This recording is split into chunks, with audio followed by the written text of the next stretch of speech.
Phil, welcome to the podcast. Thank you for having me. Pursuit. It's a pleasure to have you on, mate.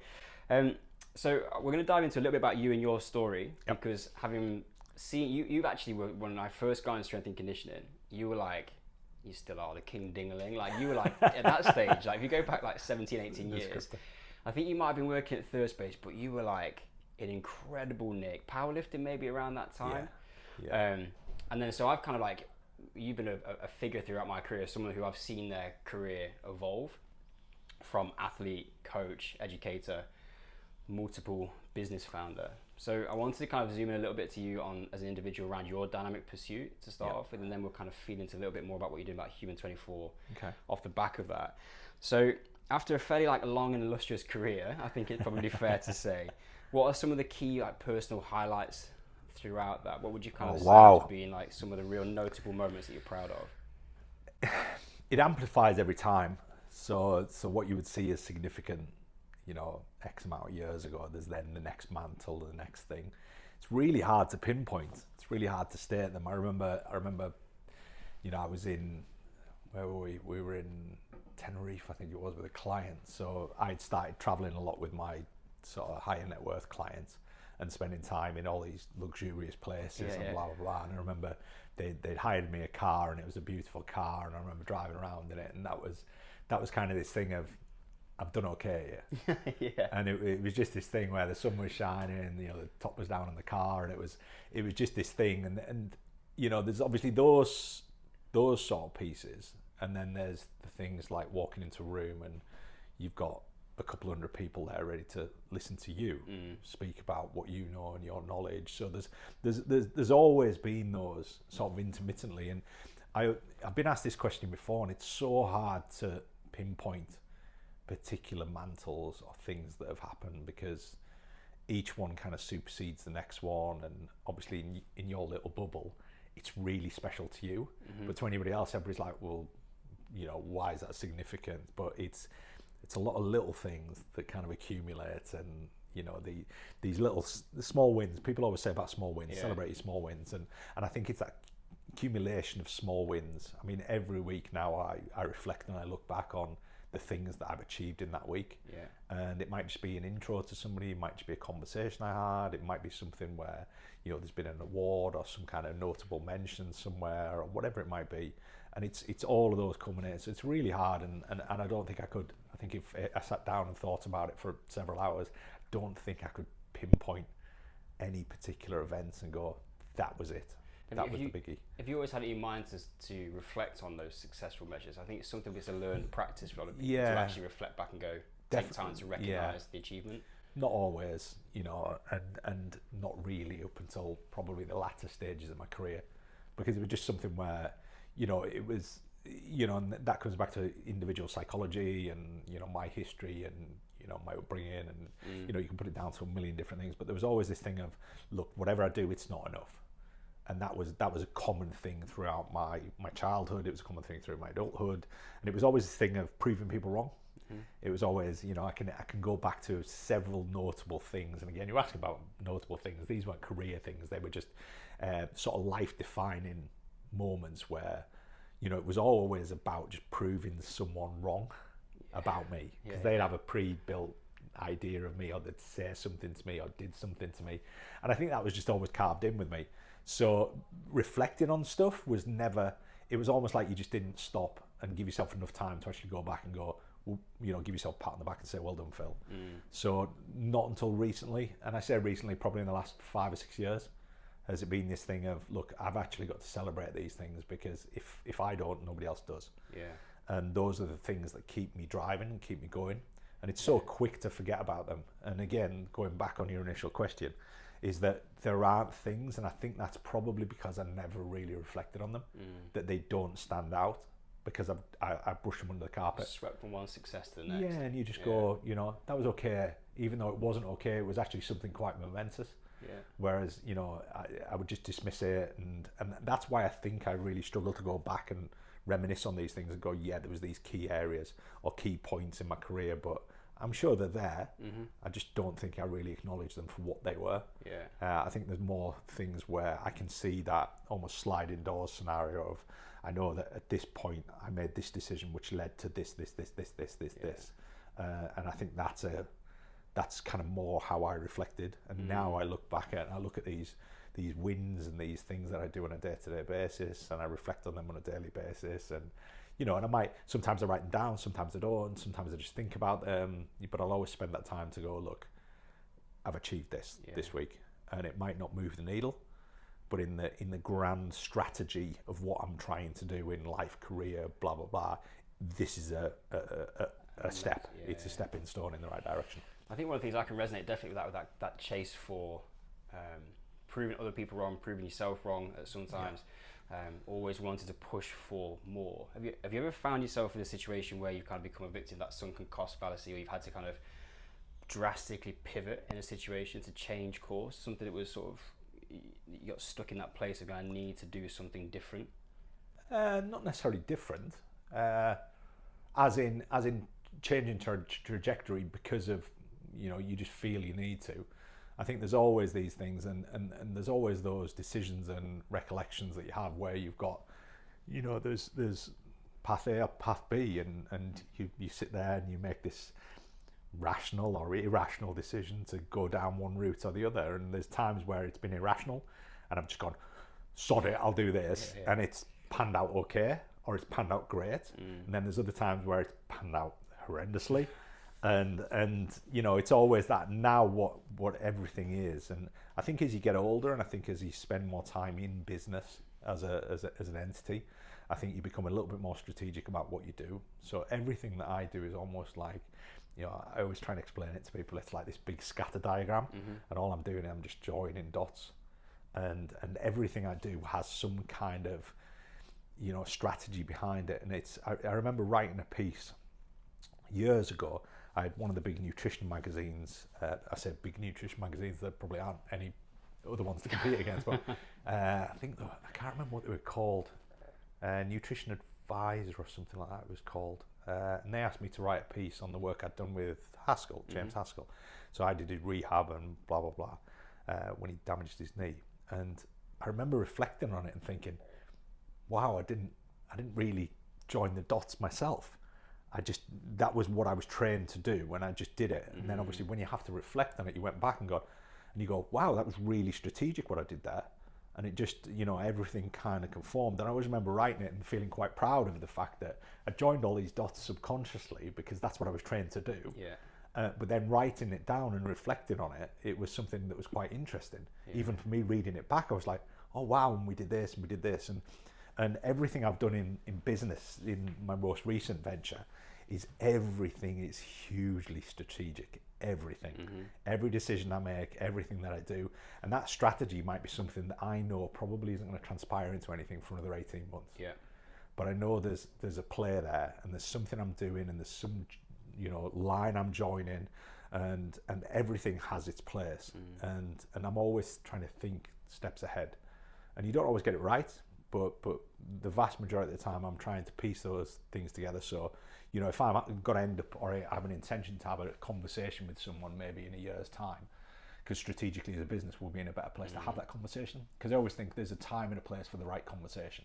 And for us, and in business, when you're looking at key partnerships, or you're looking at advisors, or you're looking at investors, or whatever you're looking at, and there's a time and a place to have that conversation. And if the timing's wrong, the conversation falls on deaf ears.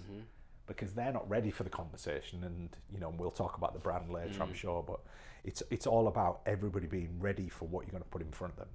And if they're not ready, you're better off sitting back and just either getting them ready subconsciously, nurturing them, or just not having the conversation until you're ready to have that particular conversation. And I think throughout my career of particularly with business, is I've had these conversations way too early.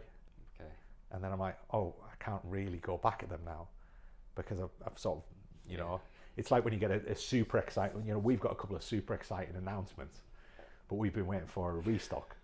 And I'm like, I've got to sit on them. It's like you sat there on your hands going, I really want to tell everybody, but you can't, because there's strategy. There's a strategic player there, and we had a chat with somebody who had a similar announcement, business owner, and he just got all over zealous. And I actually talked to the business that we're doing this stuff with, and you know, they got a similar sort of deal to us. But I said, oh, they've announced this, and they turned around to me and said, well, they shouldn't have, because ultimately we give them full support over this announcement, and you get all these press releases, and you get all this, you know, the bells and whistles. And ultimately what happened is he was so eager to announce it on social media is that he went ahead and announced it without speaking to anybody, and then it was just flatlined. Yeah. It was like 5 people saw it.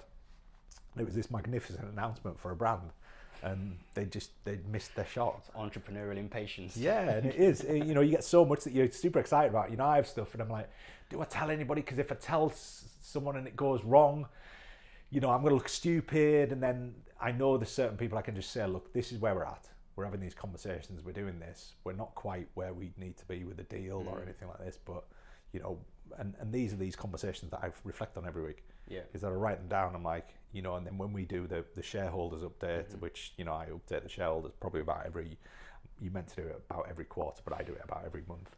And I tell them what's happening. I'm like, this is what we've done, and this is who we've talked to, and this is what we've got in the pipeline, and this, that, the other. And it's this sounding board of people that I know are interested in what's happening. You know, some of them don't read it, but there's a high number of them. They read it and they go, and they get excited about what I'm excited about, because ultimately they've got skin in that game. Yeah. So, and that to me is quite, you know, I look forward to writing this update. I'm like, and I'm always taking notes. Like every day there's something, I go into my notes on my phone and I write in, you know, this is and it's this success thing. It's that same as what we've just been talking about. It's reflecting on what have we achieved, and do I share that? Sometimes it's, no, we're not far enough along to share it. Yeah. But when we get far enough along where I think it's almost a dead set that's going to happen, I'm ready to share it. Was there anything that is really interesting? You said I think coaches often will operate out of a place of the subconscious, in terms of you just know what you need to do, you see it. But if you ask somebody to explain that to you, you'd be like, well, it's just what I do. I've chosen these variables, these rep sets, these exercises, this kind of structure. That's just kind of just makes sense to me. It's normal. Was there anything that you did that was actively helped you to move from a subconscious to a conscious around strategy, or was it a different environment which shifting your identity essentially as becoming a business owner rather than a coach that forced that transition to think more strategically? I think it's the same thing in many respects. You know, business and coaching. You know, coaching we periodize, right? We set out program, and periodization is only possible if we control all the variables, right? And this is where, you know, periodization with Gen Pop doesn't work typically, because you can plan, and obviously it depends how you know, it's how do we explain this. Periodization is just a plan, right? But and I see periodization as this rigid model that you follow with a professional athlete, where you can control all the variables, what they eat, how they sleep, blah blah blah. You control them as best you can, because ultimately then you're looking at a timeline in which they've got to get from A to Z, and if they don't get there in that time, you've got a problem.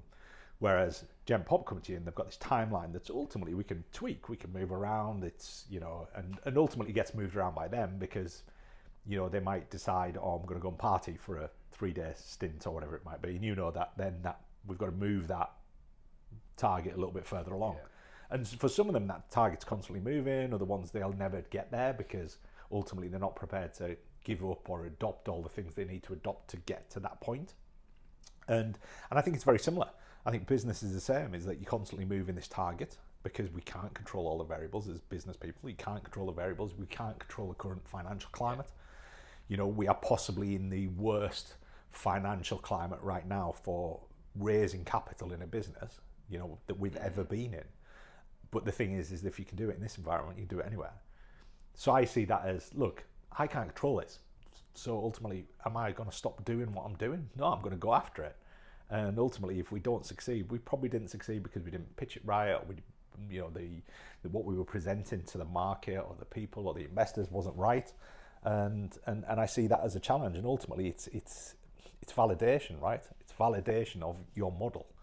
And it's the same with athletes, is that you will write a completely different program to what I do, but we'll probably both get the same athlete to the same point at the same time. You know, we just go about it in a slightly different way. And there isn't this blueprint, but there's what we've learned over the times of our coaching career that it enables us to do things subliminally or cue people differently. And I always say cueing is always an interesting one. I think earlier on in your career, you're terrible at it. Yeah. then as you progress, you just, you know, you can look at someone doing a squat and you're just like, just move your feet out slightly. And then you're like, I don't know why I know that. Yeah. I just know that, you know, and that's that reflective piece. And that's what I was saying about the piece I wrote on James when we did the rehab. It was nice to reflect on it, because then I had to think about the process that went on in my head to make that decision, which I wouldn't normally do. So it's, you know, it's interesting, but I think business and coaching is very, very similar. I always remember, you know, my old boss, I guess, in essence, Nick, and I remember him saying, you know, he wrote a piece, I'm sure it was him that wrote it, on if bodybuilders ruled the world. Right. And it was this, you know, it was a hypothetical piece of, look, if you take someone who can commit themselves to these kind of rigid structures of diet and discipline, training, and basically getting your body to do stuff when your body's just screaming at you, don't do this, and all of these things. And it was like, if you could take all that skill and that ability and transfer it to anything in life, you're going to conquer anything, you know. And I always thought it was an interesting concept, but we know that people they're very good at applying themselves to the things that they want to apply themselves to, but when it comes to something they don't enjoy, or that doesn't enthrall them quite as much, they're not. And I guess bodybuilding is probably, you know, figure competitions, bodybuilding, I guess that's a prime example of that, where people can apply themselves to one thing, one specific outcome, very, very rigidly and adamantly, but they probably can't do the same for their sleep or their work life or their relationships or whatever it might be. So I think they're all the same sort of thing. There's a plan and a strategy, right? It's a super strength, though, isn't it? Of being able to, you often think you see it, people who've been successful in the military. To a point, actually, there's probably a stage where there's a sweet spot from a military perspective where you can come out and you're so disciplined at certain things. If you can harness that energy and that focus, you can actually achieve really good outcomes and results. If you've been here for too long, you almost probably can't think for yourself, potentially, if you've kind of had that. It's that what do you call it? Where you kind of get conformed by the establishment as such. You know, you get it with you know, people who are, I always remember the Shawshank Redemption, where they, you know, they make a point of Red, Morgan Freeman's character, and they said the problem is he's been institutionalized and he doesn't know any different. This is life for him, and this is pro sport, and they're going through this now in pro sport with respect to mental health, depression, anxiety, blah blah blah, because, you know, you strip somebody's identity away from them the second they retire. And of course, general public look at it and go, yeah, but they made loads of money and blah, blah, blah, everything must be good. I'm like, no. Not really. You've just literally stripped that person's entire identity away from them. You know, that's challenging, you know, on a mental perspective. So I was going to ask you about that, actually, because I definitely, at a much non-elite level, had the same thing. I was going to ask you, as your career's changed, whether you've had any challenges with an identity. I remember when I had to stop playing rugby because of my shoulder, shoulder surgery. I'd played rugby since I was 10 years old, and I was like, all my mates were rugby players, everything I did was around rugby, and all of a sudden you're like, I'm not a rugby player anymore. I found that actually quite difficult, but then I was transitioning into coaching at the same time. Have you ever had that? Have you ever kind of found that friction around changing identity of who you are and what you're doing? That's a really interesting question, and actually it's making me reflect a bit on, because the thing is, I was a rugby player, you know, that's what I did. You know, I played rugby for a period of time, but I walked away from rugby because it was conflicting with my career, and ultimately I realised I wasn't going to make a career out of rugby. You know, I was good, but I wasn't good enough to, you know, to earn a living and blah blah blah. You know, it was a pocket money thing, and I did the same with cricket. You know, I played a decent level of cricket, but again, same thing. It was like this: am I good enough to make it at a level where I can make a career out of it? Probably not. So again, I walked away from both these things. So I regarded myself as a sportsman. I was a rugby player. That was my identity. You know, I had the flip flops, I had the shorts, the shorts in winter. I had the shorts in winter. I would walk around in vests, and you know, in the freezing cold. And in Cumbria. You know, you know, I had all my Canterbury bags, and you know, and it was an identity thing. And the thing is, I think, I don't know why, but I find it really easy to move from these things. You know, I'm just in the midst of, which is an ordeal, trying to change my user handle on Instagram from the PT coach, right? Because I don't really do a lot of it anymore. So I don't identify as that's what I do anymore. So you know, I'm reverting back to just my name, which really was a strategic thing at the time of moving into the PT coach, because, you know, it just made it very clear what I did. I coached coaches, you know, so it was, and I don't think there's ever been a point, I'm sure in the back of my mind and probably mentally, that there are challenges, but I think for me it's always been this. I've always made the choice myself. I think it's different when you don't make that choice. Yeah. I think it's different for somebody who's, you know, they're sat there waiting to see if the manager's going to renew their contract. I think that's different. You know, it's almost like getting dumped, right? We saw it in performance sport all the time where athletes don't hit medal targets, or the funding gets pulled because they're not selected. And like you say, they've been a swimmer, everything they've done 8 times a week, and all of a sudden they're like, yeah. And for me, it was always, I made that decision. Nobody's ever stripped that away from me. Yeah. You know, so I think it's a very different entity, and I think you're handling a very different scenario. Whereas for me, it's always been a migration and a, you know, what am I now? And I think there always is that question, but I don't think it affects me in the way that it would affect an athlete or somebody like that. You know, who am I now? You know, I've got a really good friend who was, you know, he was a rugby player his entire life. You know, very good pro rugby player. That's who he was, and he had a long career. And then when he walked away from it, it was like this thing of, oh, what am I now? You know, am I an ex-rugby player? Am I a retired rugby player? How do I categorize myself? And he went into a very successful career in financial management, as it happened, and applied the same principles, same work ethic, same this, that, the other. But again, was a guy who, you know, was a very good friend of mine, and you know, spent his entire career very disciplined about how he managed his finances. You know, it was always this, and we used to have this ongoing joke about when, you know, when he signed and everybody else did, and they all made a lot of money, one of the first things they all went out and bought was some kind of flash car. And he drove his car literally into the ground, the one that he had. He had a little Clio, and I remember him still driving it, and it was just a bit of an ongoing joke where you get these 5 big burly rugby league players getting in the back of this little Renault Clio that literally was on its last legs for years. But yeah, and it was, and I think he moved into a career that he was, in many respects, very qualified to deal with. You know, so don't know. I think I've never been, my hand's never been forced. And I think it's different when your hand's forced. And I think there's always that limbo thing with professional sport where you think you've got another year left in you, but the powers that be don't see it. Athletes will always say they would rather go out on their own terms, though, and you see that as actually a more graceful exit from high performance sport. You go, I feel like I've achieved either everything I can or what I'm happy with having achieved, and now I'm going to go out on my own terms. And I don't know whether there's data around this, but it'd be interesting to look into that. But I would imagine the ones that go out on their own terms mentally deal with it far better than the ones that don't. And I think there's so many, especially with career-ending injuries and things like this, I think that is traumatic. You know, I think that's a huge piece, and they're doing a lot around it. But again, general public aren't terribly forgiving about it because all they see is somebody who earned a lot of money and did something that was a dream of many people when they were kids. You know, I want to play professional sport. It's a dream of many kids, and very few get to do it. But then they look at these people with almost, you know, resentment and go, yeah, but you had 5 years to earn every shred of money that has got to last you your entire life. I think people forget that. You know, you have a 5 to 10 year career, you know, if you're lucky, and everything you earn there has got to last you the rest of your life, or you're getting another job. I mean, how many professional sports people who play professional rugby would now be working in HR or estate agents? I've got a couple of lads I went to school with who played professional football. Who I think one of them's a postman now.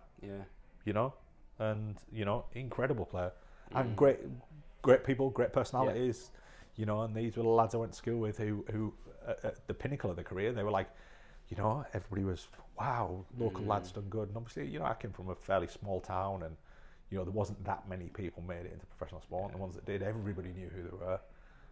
And again, for them, it might be, and I don't know, it might be a challenge for them when they, you know, when they're doing these jobs that people look around who, you know, there'll be people who they cross in the street who used to be, you know, truly worship them. And it's, you know, and it's challenging. I think it's an interesting escape, and I think they're putting in provisions now with pro sport and pro athletes when they leave, same as the military. Military are very hot on it now, with respect to, you know, what do you do when you take this person who's had this identity, that is who I am, I'm a soldier, to now you're not. You know, you know, what are your skills being utilised for? And I think they've missed that. You know, historically, I think there's so many, you know, issues with mental health and, you know, facilitation of, you know, looking after things like PCOS, which I think was, you know, was an issue.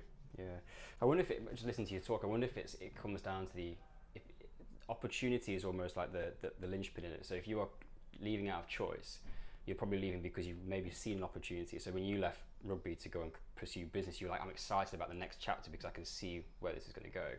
I wonder whether when your hand is forced, whether you have to find that opportunity. What am I? Because if it comes to an abrupt end, you're not quite ready. But the success of trying to kind of navigate that, and I don't want to belittle it because you're like, right, about the mental health challenges within it.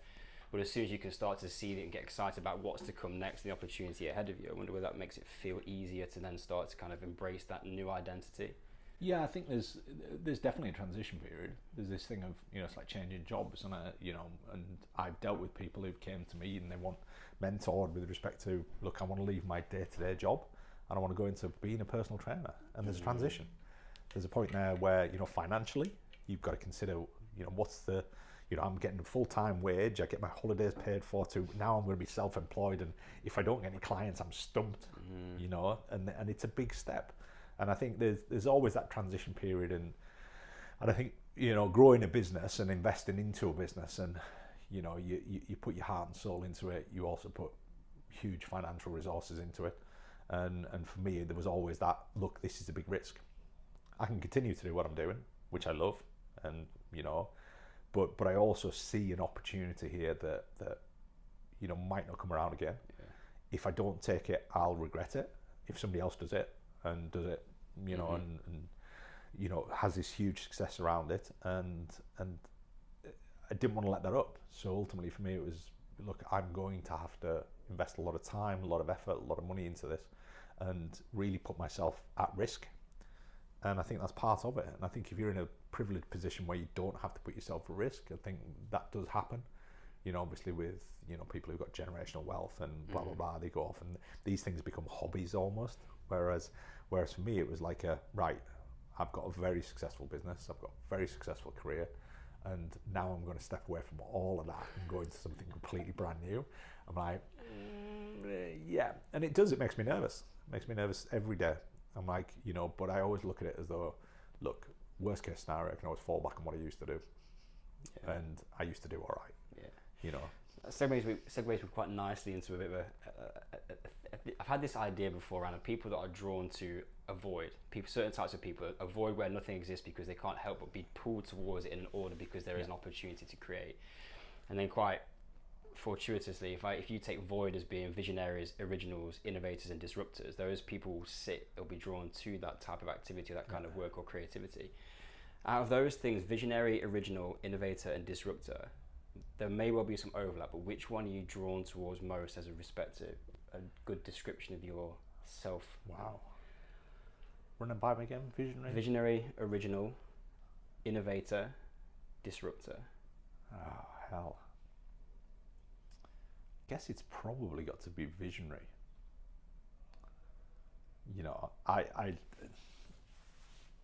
I had a business years ago that we launched, and I think the reason we didn't pursue it is because we were so far ahead of the curve with respect to what was happening. Yeah. And that is why I look back at that and think, am I, you asked me, am I visionary? I think I probably, to some degree, am, without it sounding really cheesy. I think it's all right. Sort of yeah. It's this sort of thing where people say on social media, oh, I'm a visionary. On your CV. On my CV, I'm a visionary. You've never written a CV. I'm a visionary leader. I'm like, no, I just think, I think because of my experience in the industry, and I think I've had a crossover of other industries I've been privy to. I grew up in a hotel. I grew up in hospitality. So I grew up in hospitality. I grew up in the Lake District. I grew up around personal bonding. There was a lot of thing around, knowing people and speaking to strangers, which my dad instilled in me very early, which I think helped my PT career. So communication's always been a big thing, but it's always been, looking at what do people want and what do people need. I think it's a large part of our career is identifying the things that ultimately people are screaming at you for and you don't have a solution for. So, I always look at my PT career, and I'd like to think that a lot of the things I was doing probably 10 or 12 years ago, there's coaches now just starting doing them. Mm-hmm. And they think it's visionary and it's innovative and all of these, whatever the other ones were. And ultimately it's just, there was a problem and I solved it. And that was really how I was successful as a coach was I looked at the issues my clients had and said, look, let me see if I can solve this problem for you. And it might have been to do with food acquisition, food curation, food making, somebody coming along. I used to hire chefs. I had a call the other week with a business that is entirely hinged on hiring chefs for people. I'm like, I used to do that. Yeah. Food prep, before food prep existed, sleep. You're looking at people's sleeps, and how do we look at sleep science, and a lot of this data around sleep we knew years ago. Nobody ever really tapped into it and looked at it. That brings us perfectly into the origin story of Human 24. So was there a sort of a specific point where you recognized that problem that needed solving? What was a catalyst for the initiation? Well, it was a multitude of problems. So it was, the latter end of my career. I say latter end, the last 10 years probably of my career. The type of people that I dealt with were all high performers, just by default. They're all high performers. They all earn very good, revenue. And again, that was by default because of what I charged. And they all had very similar problems. They overdid stimulants. They didn't sleep well. They were highly stressed. They were wired people, really wired people. They traveled lots. They had hectic social schedules. And ultimately it was, and again, step by step, I'd look at, you've got a late dinner. What can we do about it? Or you've got travel this week. What can we do about it? Or you got jet lag. What can we do about it? And it was just this constant thing for 10 years. Me going, let me find a solution to that problem. And that's the way I saw myself as a coach. Is that to me a coach was somebody who found solutions to problems to do with physical health, well-being, blah blah blah. Which obviously the industry is now, I believe, is very much in that space. But it was a culmination of all of that. It was like, look, the big thing that we're disrupting here is, and it comes down to circadian biology, which again, if we look at all the science and we look at all those areas that I've just talked about, they all converge into this. This is what this is. It's circadian science, it's chronobiology. And then we've got everything that sits over the top of that. We've got jet lag, we've got social jet lag, we've got arousal states, we've got overuse of stimulants, the overuse of depressants, overuse of sedatives. They've got all these things. Then I was like, look, realistically, what's the solution to this problem? And there's a myriad of things that we don't do and we can't do. Things like light management. Light management, we talked about, the lights above us here. These are biocentric lights, and I know this. They're emitting the same wavelengths of light as sunlight, which means as far as our body's concerned, we are outside right now, biologically. And so there's light and there's all these key areas, which meant that the strategy behind what we did, we would have to converge with these industries that look at all these different things, bring them all together. But ultimately for us, we were a supplement brand. And it was looking at the biological state of a human being throughout the course of a 24-hour cycle and going, what do they need at these different times, based off modern requirements, based off physiological requirements. So I know that if we can control someone's initial exposure to light, once they get that initial exposure to light, their biological clock, almost like a stopwatch, starts. So then we've got predictability. So we know kind of what's going to happen. We know when there's what we call a circadian trough, which is the afternoon slump, and we know there's all these things. Then some of these are modern day problems. Some of these are, we have an afternoon supplement that really, if we didn't, modern day life wasn't engineered and constructed like it is, we probably wouldn't need it. And people say, well, we don't need supplements. I say, no, we don't. We don't need supplements, but ultimately, if we want to push the envelope with human performance, which is what we've been doing for the last God knows how many centuries, is it's always been about human performance. It's always about how can we make, you can go back to the Greeks, they were trying to make their athletes stronger and faster, more athletic. So they'd implement physical things, but they'd also be utilizing herbs and nutrients and protein, and they'd be figuring these things out as they went along. And now what we've got science that overlays all this, and it goes, look, I know what your challenges are when you wake up in the morning. I know you're dehydrated. Vast majority of people lose so much fluid when they're, it's not like copious amounts, but enough to state that one of the first things we should really do when we wake up is hydrate.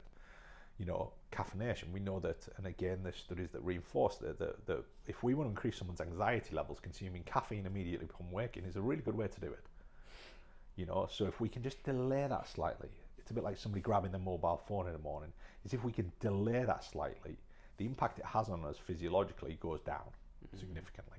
So part of our narrative is this educational piece where we look at all these things that people have heard before.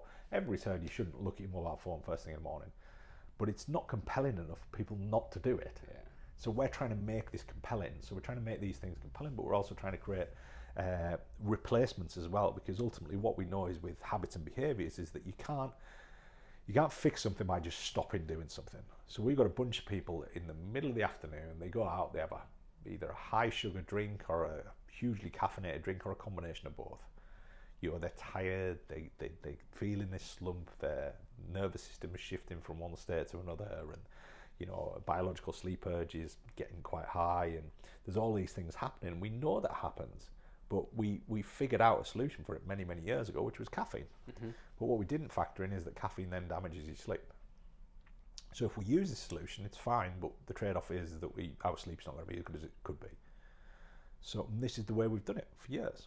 And then if we get to an excessive level of that, we then get people who consume stimulants all day, and then they have to finish the day with a glass of wine or a couple of beers, which acts as then a sedative. But then we also know now that alcohol massively damages our sleep quality. So then we're just in this hamster wheel. So the goal was always to take these people that ultimately I've been dealing with for the last 10 years and go, how do we get them off this hamster wheel? Mm-hmm. How do we give them solutions to problems that they've got? And how do we present different things for them to do at these times where they do something that we need to switch up, we need to change?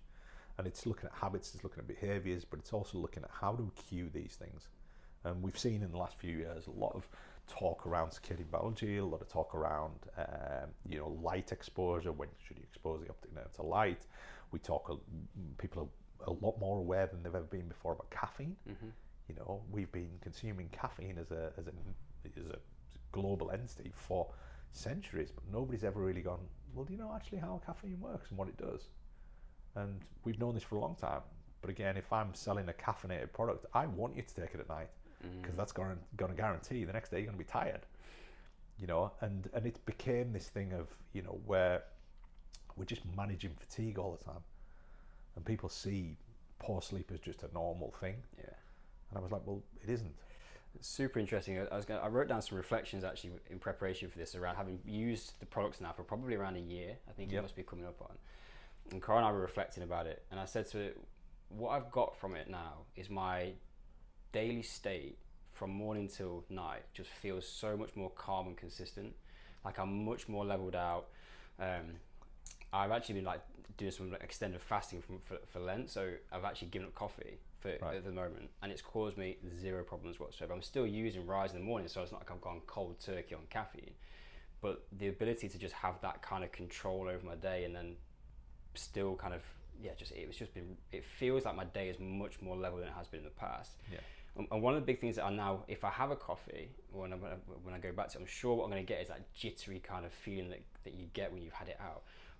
Just the difference between, obviously saying we've got this caffeine within the Rise product in the morning, the difference between that, because I know you've explained this before to me, but just cover it off versus what you get if you're drinking a cup of coffee, and why because it doesn't feel jittery. It's a much more gentle on-ramp into the morning. This just again fairly basic nutritional science in many respects is that there's studies been done on this, and we know that if we combine caffeine with an amino acid called L-theanine, which is what we would classify as an anxiolytic, so it's an anxiety reducing, and caffeine is anxiety inducing, anxiogenic.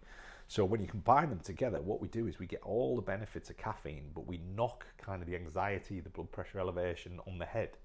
Not completely, but it mitigates it, and it pulls it down to a level where we're going to get this kind of calmer and more steady state instead of a spike and potentially a crash.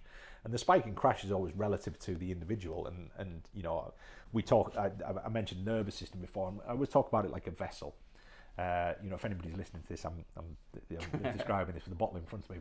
But in essence, when we look at the term allostatic load, which you might have heard of, allostatic load is essentially it's all of our stresses, all of our life stresses, and how they cumulatively amass, and we call this a kind of allostatic load. And if somebody's allostatic load is maxed out, caffeine with them is going to create that jitteriness. It's going to pull them over the edge, because it's going to push them into this hyper aroused state, because ultimately load and stress creates our nervous system to go into this fight or flight mechanism, this high level of alertness. And what caffeine does, it gets us into the high level of alertness. Now, if we're already maxed out, it's going to push us over the edge, and it's going to create this jitteriness and this anxiety. And the challenge we have with modern life is a lot of people, their bottles are already full. You've got people waking up, if you've got a lack of sleep, your bottle that hasn't emptied, it remains half full. If we then add in that they start their day with, I did a piece on this on LinkedIn just the other day, and again, we've got data to support this, that if you use an alarm, i.e. like a siren noise to wake you up every morning, that adds to that stress. You then grab your phone, adds to the stress. You then have a hugely strong coffee, adds to the stress. And you're 8 or 9 minutes into your day, and you've done 3 things that increase your anxiety and stress levels before you've even started your day. Yeah. So then when we start to accumulate everything else that goes on, people got financial burden. Allostatic load is actually also relative to where people are brought up. If you're brought up in a low income area, or allostatic load is higher. As a baseline. Yeah, as a baseline. So we've got stresses in life that people just don't figure out. They're like, financial worry, allostatic load, so there's all of these things. And what we try to do with professional sport is you try and keep that allostatic load as low as possible, because injury risk goes higher the bigger it is. So again, you're trying to control these variables. And obviously, we can take financial burden or worry off the table with the vast majority of sports, not all of them. But a lot of sports, you can take that financial worry out, you can take all these different things. So again, if you were to look at blood markers across these people, or saliva markers, or whatever it might be, we're going to see stress markers across the board. And the challenge we have is that a lot of the people that I deal with, and a lot of the people that we're sort of conversing with, they are people where their stress levels are already maxed out. Be them military, public sector, be them, people in a luxury hotel, which we do a bit of work with, who've just flown in from another country, and they're 8 or 9 hours behind. The biological clock is all over the place. It's haywire. All this stuff's happening. Stress levels are up, cognitive performance is down, physical performance is down. So we've got all these stats that we know occur, but we're not doing anything about it. We're just sort of winging it. People land in another continent and just kind of, I'm just going to feel a bit rough for a few days. That to me isn't, we can alleviate that, we can mitigate that. And that becomes critically important in some of the elite performance spaces that we work in. They're like, hold on, if we can mitigate jet lag faster than the next team, we're more effective. Exactly. It strikes me that there's one of the big things for people to think about is, like you mentioned before, they just accept that poor sleep is just a standard. It's just, I don't sleep well. If we can kind of work to a point where we're getting high quality sleep, that almost feels like the mainstay, the bedrock of everything. If that's in place, then we can we've got a shot. Corinne asked me to ask you this question. She says, because we reflect back, we've got 2 kids that didn't sleep. And she saw you talk at Performex, where you were talking about sleep debt and actually not staying in bed longer. When you're tired, you should actually kind of get up at the same time, maybe have a nap in the afternoon to kind of claim that back.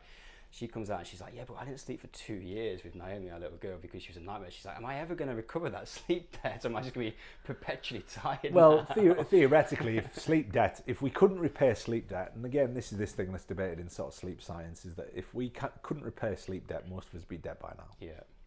The fact is that, we've got a certain level of, and this is to do with, emptying that vessel, right? Sleep debt accumulates in the vessel. And ultimately, if we do enough stuff for recovery, be that a holiday, be that a break, be that some time away, be that whatever it might be, and I'm a believer that you can't be around kids all the time when you're very young, and if you're fortunate enough to have family around, you offset that load a little bit by giving them the family, and you have a minute just to think for yourself. And kids are hugely challenging, but again, one of the things, and I can't remember whether I mentioned this Performex, but if you pick up any baby book that's ever been written in the last 100 years, they all say the same thing: routines, behaviors, habits, and it all circulates around circadian biology. Fundamentally, what they're saying is, look, if you let your kids sleep in, you might as well add that time to the end of your day, and then you get all frustrated and flustered because at 10 o'clock at night they're still awake. And you're going, well, I let them sleep an extra 3 hours, so their normal bedtime at 7 is now 10. Now if it's half term, you're not going to create the same amount of chemicals in their system, particularly adenosine, which is a key one, because that's to do with our output. And the problem you have is that your kids, when they're at school, they're getting hugely mentally stimulated, cognitively stimulated, which uses up energy. They're being physically stimulated because they're playing at break times with other kids. And then they come home and there's no kids. There's no kids to play with. There's adults that maybe are busy doing work and all these other things and trying to navigate other kids maybe. And there's no more playtime. There's there's very little in the way of cognitive stimulus. They might go away and play. They might watch a bit of telly, whatever it might be. And what we do then is we might stick them in front of a device, and they might sit there doing this all day, and then that all of that kind of comes problematic to some degree, because then when they go to bed they're overstimulated because they turn the device off an hour before. Their brain is processing information like you just can't even contemplate, and they won't sleep. And ultimately that comes down to just because we dealt with it badly as parents. And I mean, there's times where I look at what we've done and I'm like, it's my fault. I did that. Kids running around at 10 o'clock at night, it's my fault, because I let them do something earlier that I shouldn't let them do because I thought it was more convenient. And this is the problem you have with, for example, things like devices, is that all of a sudden that becomes an easy get out for parents, but they don't realise that that's going to come back and bite you in the butt. It's true. And it's hard, it's difficult. As you know, being a parent is challenging because you're going against, also they'll come home from school and go, yeah, but the other kids do it. And I'm like, yeah, but we don't. It's the same with diet, nutrition, exercise, blah blah blah, but ultimately we've got to lead the way. And if you've got bad sleep, you can't complain that your kids have got bad sleep, because they do exactly what you do. So if you've got bad sleep hygiene and bad sleep patterns, don't be surprised when your kids don't sleep.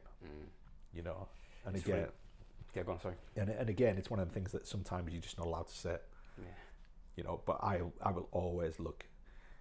If your kids have got challenges, chances are you've got the same habits and behaviours. It's came from you.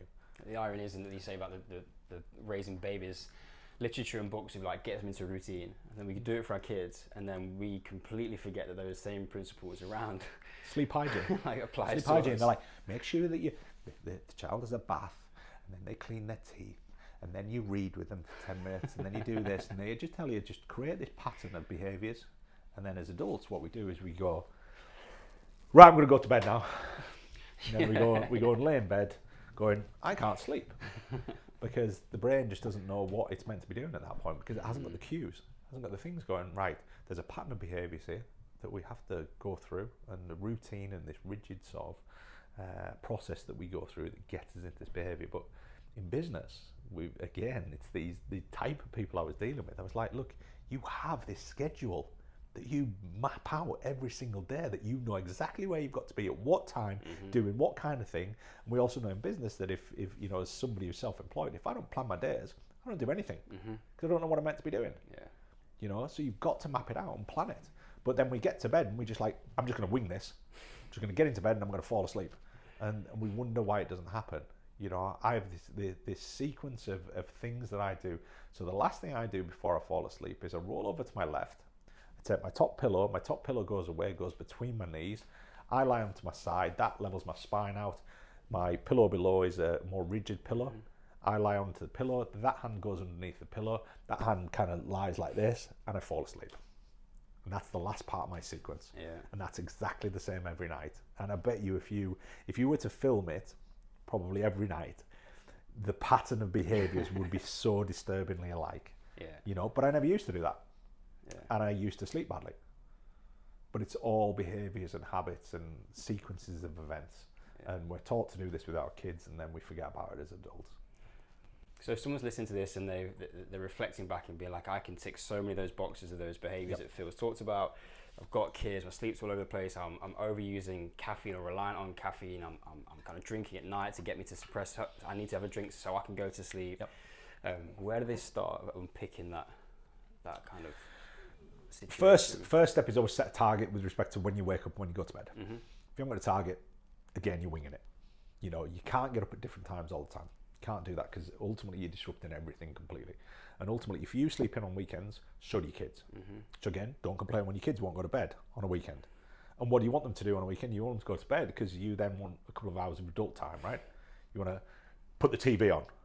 Joy of joys. We're going to sit down on this sofa we spent all this money on that we never sit on, and we're going to watch some TV. But we can't watch TV at the weekend because the kids are wide awake, and we don't want to watch TV on during the week because we want to finish some bits off and get to bed.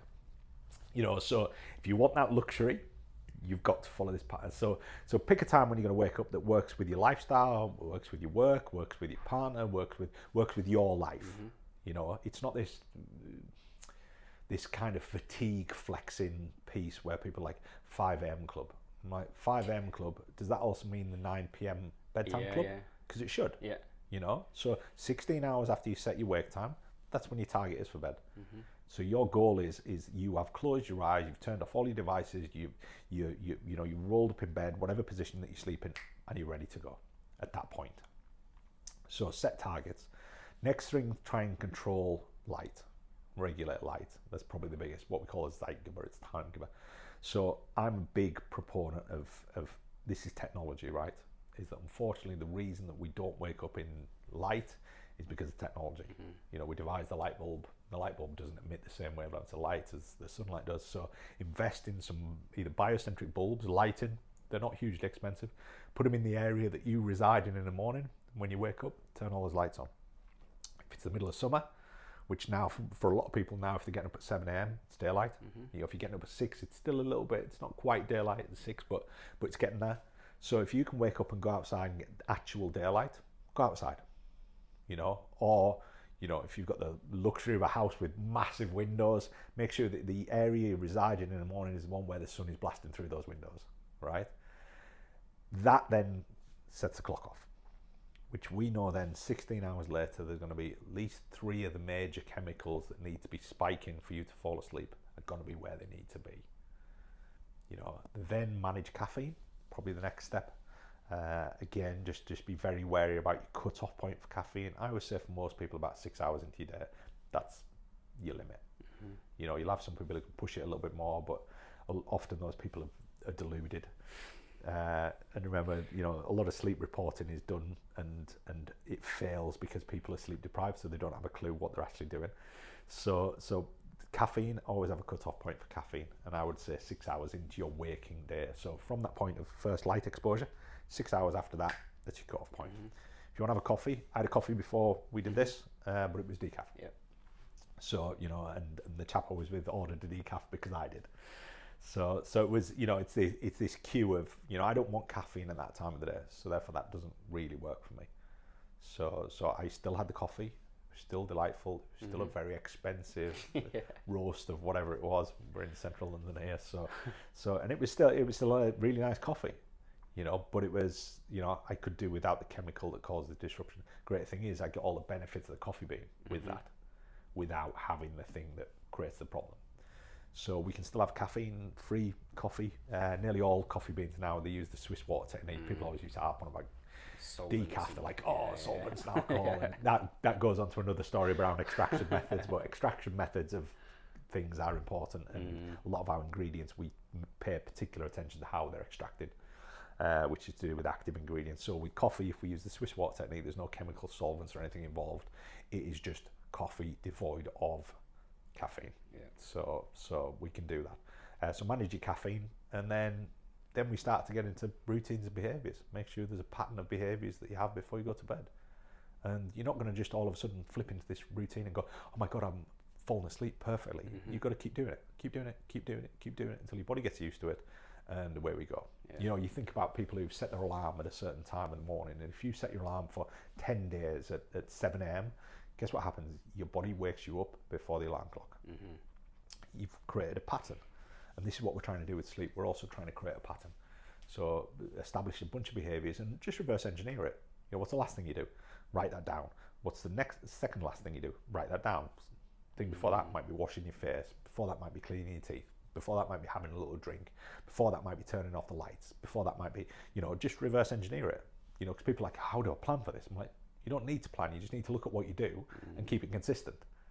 So just write down everything you do before bed, put it into a sequence and go, right, that's the sequence of events I follow. I always say, you ever seen American Psycho? No. Yeah, long Christian time ago Bale. though. Yeah. There's this whole thing where he talks you through his showering routine. I think it's in the morning. And he goes, first thing I do is I exfoliate, and then I use a face mask, and he has this sequence of events. And essentially, you know, the guy's a psycho, but ultimately that is what. But people would look at that and be almost inspired to some degree, and that I want that level of organisation to my day. You know, I always say it's like organising your cupboards. It's like everybody dreams about it. I mean, all these TikTok, you know, channels, they're all just about home organisation. In reality, it doesn't always happen, but it's nice to have an organised sock drawer, right? You know, and this is life, right? The more organised our brain is, the happier it is to switch off when it's meant to. So get a sequence of events. Great.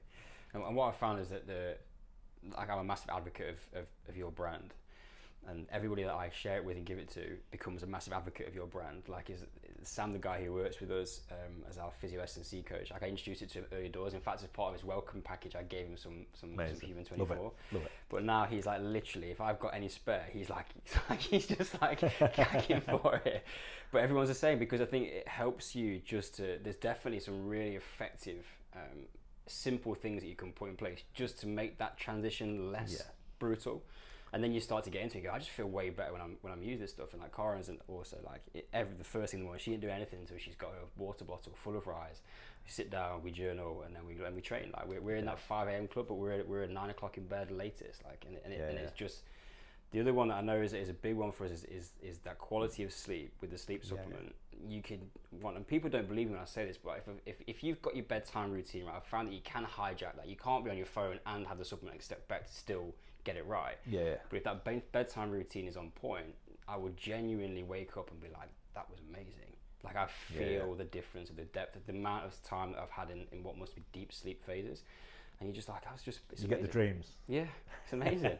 More dreams, and I just we've had a few people actually unsubscribe because they're like, I don't like the dreams. It's sometimes hard to sometimes hard to get up, harder in some ways to get up, because you're in that real kind of like and that's phases of sleep. Look, you might not have boxed off all of your phases of sleep, and that could be something that disrupted the first couple of phases. And there's a whole myriad of things that could affect your sleep. But ultimately, if you've got the caffeine, if you've done the basics, you haven't had late caffeine, you haven't had alcohol, you haven't had all these, the chances of you getting that really good quality sleep is way higher. And it's never going to be perfect. Who doesn't want better sleep? I don't think there's anybody on the planet who doesn't want that. It's madness, it's madness. But again, we've accepted that poor sleep is just normal. I'm super confident in what we've created and what it does, and there's a lot of layers of efficacy around what we do, which circumnavigate the entire supplement industry to some degree, because again, it's a bit of a shambles with respect to ingredients and quality of ingredients and blah blah blah. But ultimately, I think what we've done is we've done very well, but we've also then got to educate around it. We've got to do all those other bits, which is what we're avid about doing. And any organisations we get involved with, we spend a lot of time with them, just going through. Look, you got to get the fundamentals right, because ultimately a supplement is what it is. It's something you add to something else, but it's all to do with the quality of what you add it to. And if we can add it to something of higher quality, the results will get far better. And we want to be the people that give all that free information and that stuff that helps people sleep. And again, hopefully the people listening to the podcast will go away, they'll implement some of the things and go, oh wow, that really worked well. What can I do to take it to the next level? And that's where we sit. We're in that. And I was the wellness continuum. A good friend of mine, Ollie Patrick, always talks about the wellness continuum, and there's this wellness continuum where in the middle we classify as well, and before that you've got everything like sickness, blah blah blah, all the way down to death. And ultimately, when you go to GPs or doctors, you go because you're somewhere to the left of this line, obviously right the way you're looking, but you're to the left of this line. And I'm like, look, we're looking at the right. We want people to be well first, and if they're well, we can enhance that. We can enhance their performance and outputs and blah blah blah, instead of chasing the tail all the time, sat in this hamster wheel, and ultimately trying to compensate for fatigue all the time. Even the term fatigue management, I think, is just a bit of a misnomer. It's like, you're managing fatigue. I'm like, surely you should just be getting rid of it, prevent it happening. Fatigue inevitably happens with people. When we push the envelope, fatigue happens. You get an athlete, fatigue happens. But we're managing fatigue on a day-to-day basis with people who are sitting in offices and not sleeping well. I'm like, that's not fatigue. Fatigue is you've overwhelmed the system. You've taken it beyond its normal capacity. Cognitive, you've challenged it way beyond its normal cognitive output. You've physically challenged it beyond that level. That's fatigue. But we're ending up being fatigued because we're starting at a really bad point. And we're about, look, can we, and the whole goal of everything we do is about emptying that vessel. So every time you sleep, I want that vessel to be empty when you wake up. And if we achieve that, we're achieving huge inroads into wellness, cellular health, cardiovascular health, metabolic health, mental health. We're making massive inroads into all four of those, but we're also alleviating modern life demands. And we're going, look, we're going to do something about this and hopefully support what really human beings are demanding from their bodies. If nobody demanded anything, we'd be completely pointless. It would be a waste of time. But human beings want more, and hopefully we can help facilitate that. Yeah. I'm going to leave it there because it's a perfect way to wrap it up. Mate, thank you so much for your time. Massively appreciate it. It's enlightening, and I learn something every time I have a conversation with you. I'm sure there's going to be there's tons of value in there. Fab. But I appreciate your time. Thanks, No, mate. thank you.